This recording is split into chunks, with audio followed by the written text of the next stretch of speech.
Hi, my name is Alberto and today I'm going to be talking about net neutrality.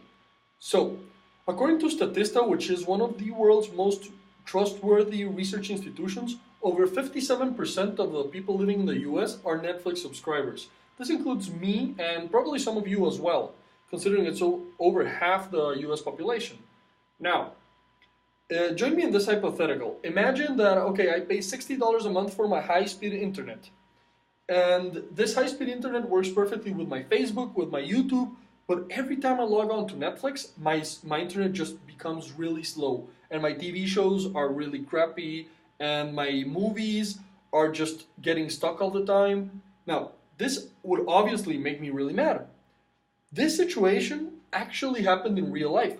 Comcast, which is one of the largest internet service providers in the US, had a product that competed with Netflix, and when their internet users started using Netflix more than their product, they started purposefully slowing down the Netflix.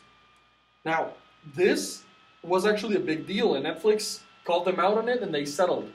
But the problem is, internet service providers weren't held accountable for these actions because there were always technically loopholes that would get them past any legal issue. So after governments all over the world realized this, they decided to get together and intervene. And that is basically what net neutrality policies are. Net neutrality policies are policies that regulate and stop internet service providers from having a possible conflict of interest with their consumers. Now, which would be you and I. Now, there is a clear good side and an actually not so clear but equally as valid bad side to net neutrality policies. The good side is logical. I mean, I'm paying $60 for my internet, and that's all I want. I just want to be able to use my high-speed internet on anything I do in my house. The negative side, however, is very advocated by internet service providers, and they actually have a valid point. What they say is, hey, yeah, 57% of the people are using Netflix, which requires a lot of internet. But there's another 43% who aren't. Those people, what we could do is we could charge Netflix users a little extra money a month, and we could discount this from the other 43% who aren't using as much internet, but also want high-speed internet for their emails or for their Facebook or whatever.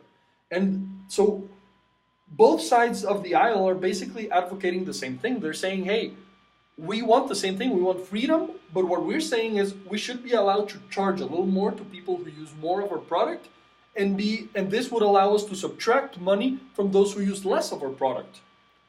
Now, the bottom line here is that both sides of the aisle have valid points of view.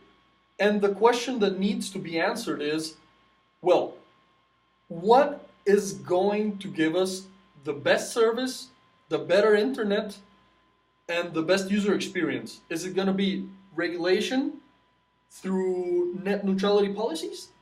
Or is it going to be allowing internet service providers to do what they always do, which is give you a fair product for a fair price? Thank you for your time, and I appreciate your viewing.